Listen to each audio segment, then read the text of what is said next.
Bueno, esta noche tenemos el agrado de contar con la presencia del licenciado Marcelo Montes, egresado de la Universidad Nacional de Rosario, futuro doctor en Relaciones Internacionales por esa misma institución, y un especialista en lo que refiere a Rusia y muy particularmente en lo que concierne al actual conflicto que se está desarrollando en Ucrania. Bueno, tras haber hecho una exposición, pasamos a hacerle algunas preguntas. Le haremos en primer lugar una pregunta general respecto a cuáles cree usted que son las causas que dieron origen al conflicto, qué evolución cree que tendrá el mismo en el futuro y cuáles cree que son las motivaciones detrás de cada uno de los actores del juego. Bueno, el conflicto ucraniano nace a fines de noviembre del año pasado y básicamente tiene una raíz endógena. O sea, gran responsabilidad de lo que ha pasado en Ucrania desde noviembre hasta la fecha, yo se la atribuyo particularmente a la dirigencia política ucraniana. Hago responsable básicamente del gobierno de Yanukovych, que no pudo controlar la situación que finalmente se terminó descontrolando hacia fines de marzo, hacia fines de febrero de este año, y que precipitó su caída, y también a los sectores opositores, entre los cuales hay un sector, básicamente la extrema derecha ucraniana, Pravy Sector, que es un sector bastante antirruso, antijudío, y ha llevado acciones contra de las minorías prorrusas que existen en el país, tanto Crimea, que fue anexada últimamente a Rusia, como en el este y en el sur de Ucrania. Después, el papel de los países, Rusia, Unión Europea, Estados Unidos, potencias, digamos, que están interviniendo, es de carácter, a mi modo de ver, secundario. Es decir, ellos se han encontrado en esta crisis. Yo descarto la hipótesis de que ellos planearon la crisis. Digamos, en esto hay cruces entre Rusia, los europeos y los norteamericanos, en el sentido de que unos y otros dicen somos los responsables, o ellos son los responsables, pero insisto, me parece que la responsabilidad primaria la tienen los ucranianos, y la situación se ha ido descontrolando en una típica situación de error de cálculo, que ha ido superando los propios actores, entre los cuales me parece que el que más ha sido oportunista fue Rusia, ¿no? Rusia aprovechó ciertas debilidades de Estados Unidos y de la Unión Europea en relación al conflicto y logró sacar provecho, por ejemplo, anexando Crimea. Pero hoy la situación de Rusia no es la de hace un mes atrás, ¿no? Porque Rusia, en caso de que intervenga más aún en el conflicto, intervenga incluso militarmente, se va a ver expuesta a una respuesta militar por parte de la OTAN, por parte de la Unión Europea, que nadie desea.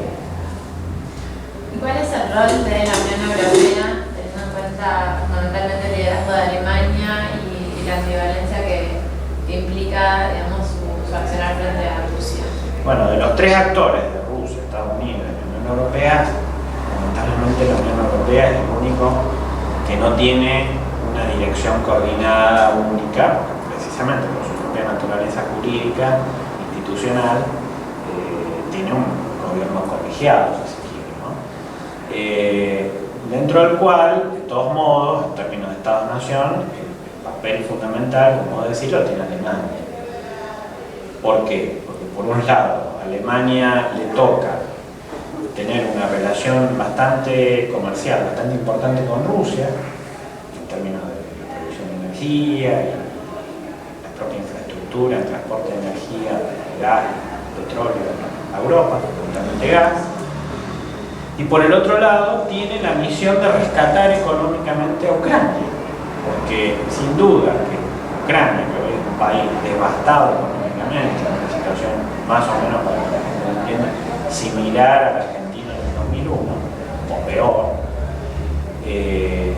necesita del auxilio inmediato de la Unión Europea, fundamentalmente de Alemania. Quien va a pagar la factura ucraniana es Alemania. Entonces Alemania está en ese difícil rol. Por un lado, presionar a los rusos para que no avancen sobre Ucrania. Por el otro lado, ayudar a Ucrania. y al mismo tiempo liderar una Europa que está en desacuerdo respecto a todo este proceso, porque no todos tienen la misma visión respecto a Ucrania. Hay países como los Estados Bálticos, Polonia y algunos más que recelan del supuesto expansionismo ruso. Y hay países europeos como España, la propia Alemania, Gran Bretaña incluso, un aliado de Washington, pero en este punto tienen negocios con Rusia. Entonces no quieren acosar o acorralar a Rusia más de lo que corresponde, porque si acorralan más de lo que corresponde a Rusia, pueden encontrarse con una respuesta agresiva de Rusia, defendiendo lo que ellos creen son sus intereses. En los medios de comunicación y en la sociedad en general se habla de esta situación en Ucrania como un contexto de una guerra fría. ¿Qué opina usted respecto a eso y cuáles son las similitudes y si realmente hay un enfriamiento en las relaciones entre dos potencias, que no sé si son superpotencias? No, yo creo que las condiciones estructurales del mundo de hoy son absolutamente diferentes de las de la Guerra Fría. Este tipo de situaciones pueden ser herencia de la Guerra Fría, pero la situación general del mundo, el reparto de poder y demás, no son las de la Guerra Fría, en primer lugar porque en ese orden había una bipolaridad, había dos grandes superpotencias, como decís, había un enfrentamiento ideológico muy claro, y había competencia militar, cultural, deportiva, etc. Hoy no. Hoy el mundo tiene, por un lado, condiciones de bipolaridad militar.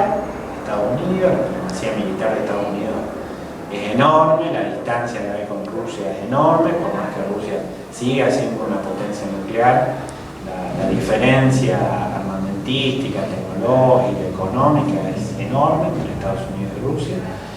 Rusia no tiene atractivo ideológico, es un país que ha decidido formar parte de ciertas naciones capitalistas, semidemocráticas, un poco al nivel de China, pero no ha desafiado el orden internacional. Así que, no, decididamente no hay condiciones de guerra fría.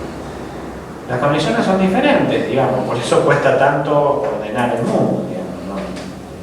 En esa época era más fácil, digamos, porque había dos grandes superpotencias y entre ellas dos arbitraban y gobernaban satélites de un bando y del otro. Ahora no, ahora hay intereses económicos, hay mucha multipolaridad económica, China no necesariamente comparte lo que dice Rusia respecto a Ucrania, Estados Unidos me parece absurdamente involucrado en esto porque el interés de Estados Unidos geopolítico debe estar en Asia Pacífico, no en Europa, no tiene razón de ser a mi modo de ver la OTAN en este mundo. Sin embargo, la OTAN sobrevivió. Y la crisis ucraniana, insisto, tiene una raíz endógena, no tiene una connotación como la Guerra Fría podía tenerlo, donde este tipo de países eran peones de los dos grandes. Ucrania ha actuado sola y ha generado el problema por el cual ahora las grandes potencias se ven en problemas. ¿Cómo se va a resolver? Bueno, es la gran pregunta del millón, digamos. Ucrania está prácticamente hoy inmersa en una guerra civil. Todos sabemos que las guerras civiles se descontrolan más aún y generan miles de refugiados, problemas humanitarios, va a tener que intervenir la ONU y demás, o se ven controladas en cierto punto, y en algún momento tanto Europa como Rusia van a tener que acordar tutelar la situación política de Ucrania para que no derive situaciones más graves aún, ¿no? En algún momento van a tener que dialogar. De hecho, los canales de comunicación entre el presidente Putin, Alemania, el presidente Obama no están rotos, afortunadamente. Ahora, todo esto se va a ir resolviendo día a día, lamentablemente no te puedo dar una respuesta convincente porque parece que tampoco nadie la tiene.